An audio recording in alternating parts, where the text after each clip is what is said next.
Hello dear friends, subscribers, guests on my channel. In this video I want to show and tell you how to delete chats in Messenger.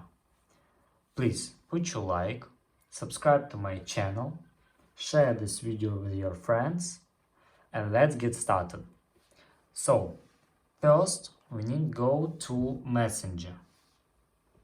After that, find any chat. Click chats and find here your chats, and after that click and swipe to left at this chat and click more, and here click delete, and that's all. This is very easy way to do. If you enjoyed this video and found it helpful, please put your like, subscribe to my channel and share this video with your friends. Bye bye everyone, see you later.